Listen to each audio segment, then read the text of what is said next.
Hey guys, welcome back to another vlog. I hope after watching this vlog you all will feel fully motivated and energetic. अभी मेरा breakfast भी हो चुका है and अभी मेरा मॉर्निंग का पहला स्लॉट लगने जा रहा है, जो कि मैं पहला स्लॉट हमेशा बायोलॉजी का करता हूँ, क्योंकि मैं मेरी हर दिन डे की शुरुआत बायोलॉजी के स्लॉट से ही करता हूँ। क्योंकि बायोलॉजी पढ़ने से मोटिवेशन मिलता है मुझे एंड जल्दी जल्दी बायोलॉजी कवर कर लेता हूँ। तो ऐसा लगता है कि यार इतना जल्दी एक चैप्टर कंप्लीट कर लिया है तो आज का दिन प्रोडक्टिव जाने वाला है। तो फुल पॉजिटिविटी के साथ मेरा डे स्टार्ट होता है।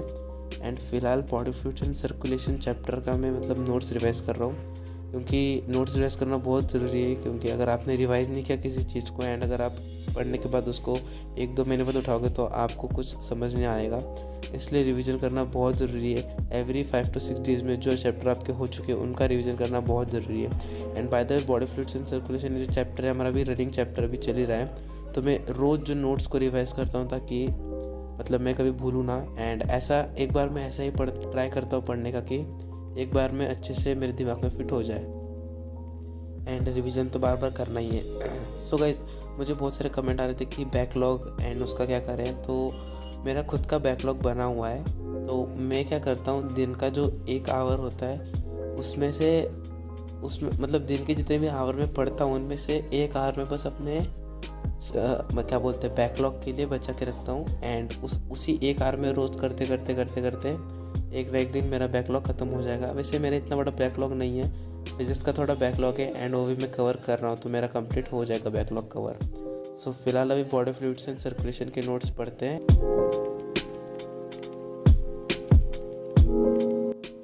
सो गाइस, जिनको नहीं पता बता दूं कि मैं हॉस्टल में रहकर प्रिपरेशन कर रहा हूँ नीट की। एंड मेरे जितने भी व्यूवर्स हैं मुझे भी ज़रा कमेंट करके बताओ कि कितने लोग ऐसे हैं जो हॉस्टल में रहकर यानी अपनी फैमिली से दूर रहकर प्रिपरेशन कर रहे हैं। एंड क्या क्या प्रॉब्लम्स आप लोग फेस करते हो मुझे कमेंट बॉक्स में ज़रूर बताना। एज अ हॉस्टल लाइफ मैं समझ सकता हूँ कि कितनी प्रॉब्लम्स आती है एंड कितने जो मेरे व्यूवर्स हैं वो कितने लोग जो हॉस्टल में रहकर प्रिपरेशन कर रहे हैं मुझे कमेंट में ज़रूर बताना। एंड किसका कितना प्रिपरेशन हो चुका है, क्योंकि 11th का आधा साल निकल चुका है एंड ओनली 1.5 ईयर अभी बचा है नीट के लिए। क्योंकि जितने भी 11th के हैं वो तो डायरेक्ट अभी 2024 में नीट देंगे। तो मेरे को कमेंट में ज़रूर बताना कि किसकी कितनी प्रिपरेशन हुई।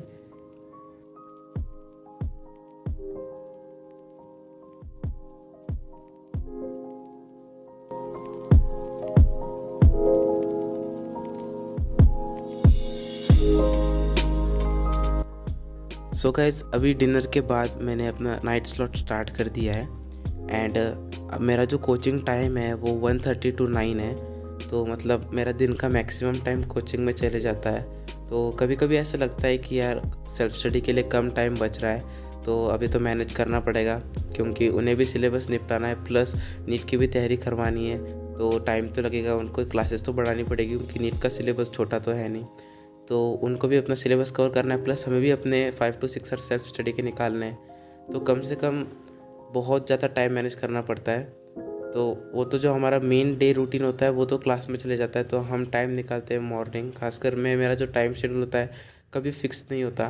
तो मैंने ऐसा कभी किया नहीं कि 10 से 11 ये करेंगे, 10 से 11 फिज़िक्स, 11 से 12 बायो, ऐसा कोई मैंने फिक्स नहीं है। जब जो चीज़ का मन करता है, जो पढ़ने का मन करता है वो मैं स्टार्ट कर देता हूँ एंड वो कंप्लीट करने तक फिर मैं रुकता नहीं हूँ। तो अभी जो मेरा नाइट का भी मैंने स्टार्ट किया है cell cycle and cell division. ये बहुत इंपॉर्टेंट चैप्टर है बायो का। इसमें से काफ़ी ज़्यादा क्वेश्चंस आ चुके हैं नीट 2022 में भी एंड 21 में भी। तो ये जो चैप्टर है ये एनसीईआरटी पढ़ने से बिल्कुल समझ नहीं आएगा, cell cycle and cell division, क्योंकि इसमें बहुत सारी फेजेस होती है एंड किस फेज़ में क्या हो रहा है एनसीईआरटी पढ़ने से कुछ समझ नहीं आ रहा है। भले ही एनसीईआरटी की कुछ लोग बोलते हैं कि एनसीईआरटी की लैंग्वेज बहुत ईजी समझ आता है, बट इस चैप्टर को जब मैं मैंने तो मुझे इतना ईजी नहीं लगा समझना, क्योंकि किस फेज़ में क्या हो रहा है एक्यूरेटली समझ नहीं आता है एनसीईआरटी पढ़ने के बाद। तो आप अगर किसी कोचिंग में हो तो जब ये चैप्टर चल रहा हो तो इस चैप्टर की एक क्लास भी मिस मत करना, क्योंकि क्लास ये बहुत इंपॉर्टेंट है। मैंने काफ़ी बच्चों को देखा है जो सोचते कि यार बायो है, अगर क्लास छूट भी जाती तो कोई बात नहीं, बायो पढ़ लेंगे एनसीईआरटी से। लेकिन इस चैप्टर को कंसेप्ट बहुत इंपॉर्टेंट है। इस चैप्टर पूरा कंसेप्ट ही है कि किस फेज़ में क्या हो रहा है एंड क्या होगा आगे। तो ये सारी चीज़ें एनसीईआरटी पढ़ने का इतनी क्लियर कट नहीं होती। तो मैंने जो अभी स्टार्ट कर दिया सेल साइकिल सेल डिवीज़न में मेरा ऑलरेडी क्लियर है, बट फिर भी रिवीजन करना बहुत ज़रूरी है। तो मैं पहले नोट्स पढ़ता हूँ प्लस एक क्वेश्चन पेपर जो मतलब जो हमारा प्रीवियस संडे का टेस्ट था, हमारा एवरी संडे टेस्ट होता है, तो मेरे प्रीवियस संडे का टेस्ट जो मतलब उसमें हमारा टॉपिक आया था सेल साइकिल सेल डिवीजन, तो वो क्वेश्चन पेपर निकाला एंड उनमें से जो मेरे क्वेश्चन जो मैं अटेम्प्ट नहीं कर पाया, जो अटेम्प्ट किए मेरे जो गलत हुए, वो क्वेश्चन देख रहा था एंड एनसीईआरटी में मैच कर रहा था कि कहाँ गलत है। एंड इसी बहाने मैंने मेरा सेल साइकिल सेल डिवीजन का नोट्स और चैप्टर रिवीजन कर लिया था नाइट के टाइम पे।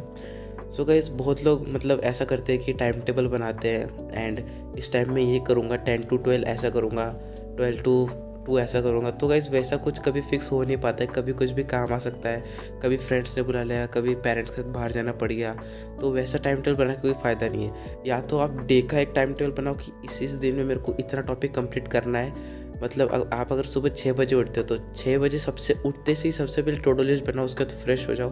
फ्रेश होने के बाद आप अपना टाइम टेबल के हिसाब से आपका जो दिन का टाइम टेबल है आपको सुबह ही सोच के रखना है एंड उस टू डू लिस्ट के हिसाब के आपको डे टू डे आपका जो एम है उसको कंप्लीट करना है।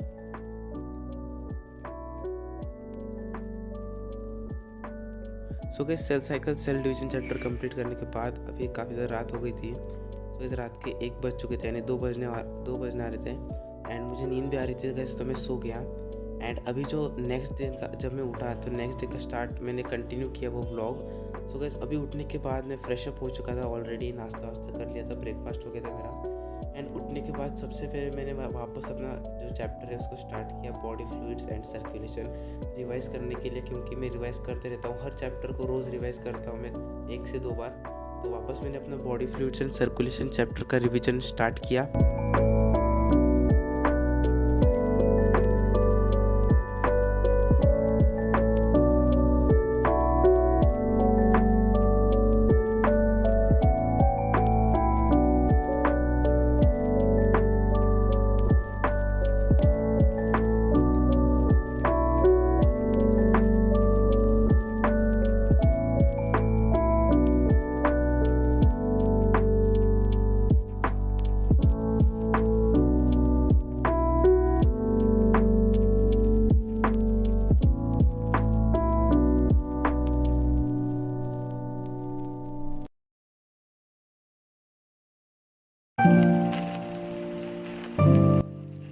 अभी गाइस ये चैप्टर रिवीजन करने के बाद वही सेम रूटीन रहेगा, लंच करके डायरेक्ट कोचिंग जाऊंगा। तो गाइस मेरा यही जो मतलब डेली शेड्यूल रहता है एंड कभी कभी मेरा शेड्यूल चेंज भी हो जाता है, कभी नाइट स्टडी ज़्यादा कर लेता हूँ तो मैं लेट उठता हूँ। वैसे यस्टरडे तो मैं काफ़ी देर तक जग गया था, लेकिन कभी कभी 3-4 बजे तक भी जग जाता हूँ। पता नहीं चलता गाइस टाइम कब निकल जाता है। यही था मेरा कुछ daily routine. Thank you so much for watching and subscribe कर देना गाइस। Bye bye.